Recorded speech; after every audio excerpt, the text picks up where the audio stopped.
these psychos ever going to stop shooting at us? Why are they so keen to kill? That is the democratic way of bringing morality, mortality, order and control over potential sources of income and profit. But why all the killing? Are our histories written in blood?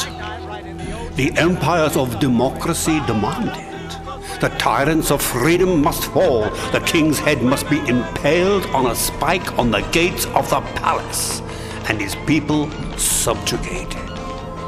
Then democracy arrives as a high explosive gospel, prepackaged, dropped from drones and warplanes, or delivered via diplomatic pouch. It conquers like a parasite, nesting in the heart, feeding on belief and killing the host with false promises. As the gospel according to Saint Satan. So, a slave or a grave, what do we choose? A man can be shot to death with a bullet or enslaved to the democratic gods of corporate greed. He usually has no say in the matter. So, democracy is another religion. We must surrender to the algorithm, and by casting a vote we can cleanse our people's crimes and be redeemed. Yes, things have changed. Democracy is the new colonialism. A revolution is rehearsed before it is broadcast.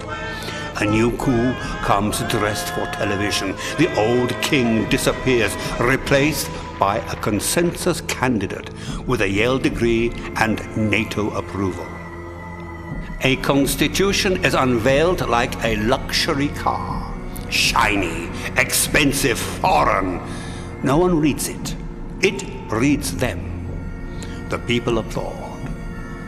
Blood on the sand, the graves of victims, emaciated and limbless children, they are ignored. I quite agree. And so old colonialism, how many do you think died at the hands of the wretched British over the centuries? Who can say? There are so many variables. Starvation, disease, migration, old age, and of course the big one, the body count. In the history of man, this is the most exaggerated statistic. Your men lose ex-warriors, their men lose 10 times the number. Each side will offer the same data in reverse. So, how many do you think died at the hands of the British? Give it to me plainly and simply. Around 100 million, maybe. Whatever the number is, it was a lot. Some say a great deal more. But who am I to argue with history, the judiciary, and mathematics? I always question where so many people were burned or buried.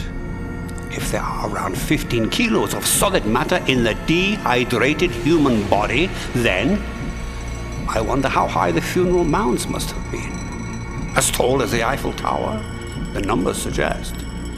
Multiply 15 kilos by 100 million. It is a big number and a big pile of ash. The weight of 2,500 elephants or a large cargo ship. They were particularly brutal to the people of India and to their neighbors, the Irish Catholics, I recall. Excuse me, but let me dispense with mathematics. Let us talk about human souls. No mercy whatever was shown to the Irish. No act of brutality was considered dishonorable. No personal tortures and indignities were spared to the captives. The slaughter of Irishmen was looked upon as literally the slaughter of wild beasts. Not only the men, but even the women and children who fell into the hands of the English were deliberately and systematically butchered.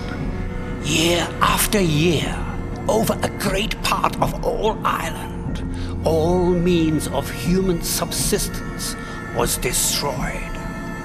No quarter was given to prisoners who surrendered, and the whole population was skillfully and steadily starved to death.